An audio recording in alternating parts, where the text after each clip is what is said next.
Squid chilli ಮಾಡೋದು ಹೇಗೆ ಅಂತ ನೋಡೋಣ ಇವತ್ತು. ನಾನಿಲ್ಲಿ 1/2 kg ಸ್ಕ್ವಿಡ್ ತೊಗೊಂಡಿದ್ದೀನಿ. ಇದನ್ನ ಫಸ್ಟು ನೀಟಾಗಿ ವಾಶ್ ಮಾಡ್ಕೊಳ್ಳಿ. ಆಮೇಲೆ ನಿಮ್ಗೆ ಯಾವ ಥರ ಶೇಪ್ ಬೇಕೋ ಆ ಥರ ಶೇಪಲ್ಲಿ ಕಟ್ ಮಾಡ್ಕೊಳ್ಳಿ. ನಾನಿಲ್ಲಿ ರೌಂಡ್ ಶೇಪಲ್ಲಿ ಕಟ್ ಮಾಡ್ಕೊಂಡಿದ್ದೀನಿ. ಆಮೇಲೆ ಮ್ಯಾರಿನೇಟ್ ಮಾಡಲಿಕ್ಕೆ ಅರಿಶಿಣ ತೊಗೊಂಡಿದ್ದೀನಿ, soya sauce, red chilli powder, ರುಚಿಗೆ ತಕ್ಕಷ್ಟು ಉಪ್ಪು, ಇದನ್ನೆಲ್ಲ ಹಾಕಿ ಮಿಕ್ಸ್ ಮಾಡ್ಕೊಳ್ಳೋಣ.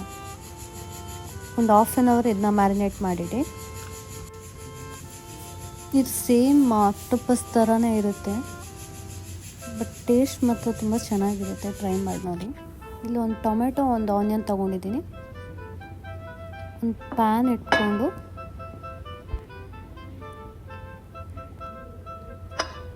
ಒಂದು ಪ್ಯಾನಿಗೆ ಗೀ ಹಾಕ್ಕೊಳ್ಳಿ. ಗೀ ಹಾಕೋದ್ರಿಂದ ಬಾಡಿ ಹೀಟ್ ಏನಿದ್ರು ಕಮ್ಮಿ ಆಗುತ್ತೆ, ಅದಕ್ಕೆ ಗೀ ಹಾಕ್ಕೊಂಡಿದ್ದೀನಿ. ಗೀಯಲ್ಲಿ ಸ್ವಲ್ಪ ಈಗ ಈ ಗೀಯಲ್ಲಿ ಆನಿಯನ್ ಹಾಕ್ಕೊಂಡು ಫ್ರೈ ಮಾಡ್ಕೊಳ್ತಾ ಇದ್ದೀನಿ.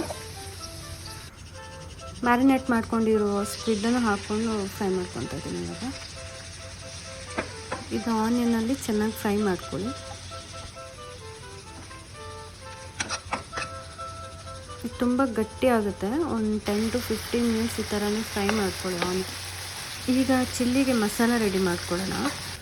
ಒಂದು ಪ್ಯಾನಿಗೆ ಆನಿಯನ್, ಶುಂಠಿ ಗಾರ್ಲಿಕ್ ಪೇಸ್ಟ್ ಹಾಕಿ ಚೆನ್ನಾಗಿ ಫ್ರೈ ಮಾಡ್ಕೊಳ್ಳಿ. ಟೊಮೆಟೊನ ಹಾಕಿ, ಆ್ಯಸ್ ಪರ್ ಟೇಸ್ಟ್ ಸಾಲ್ಟ್ ಹಾಕಿ, garam masala, red chilli powder ಹಾಕಿ ಚೆನ್ನಾಗಿ ಫ್ರೈ ಮಾಡ್ಕೊಳ್ಳಿ.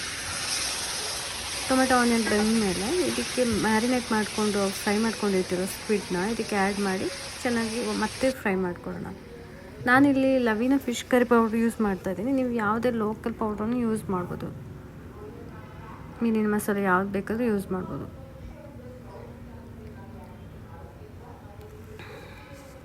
15 to 20 minutes ಅಷ್ಟು ಬಾಯ್ಲ್ ಮಾಡ್ಕೊಳ್ಳಿ. Squid chilli ready.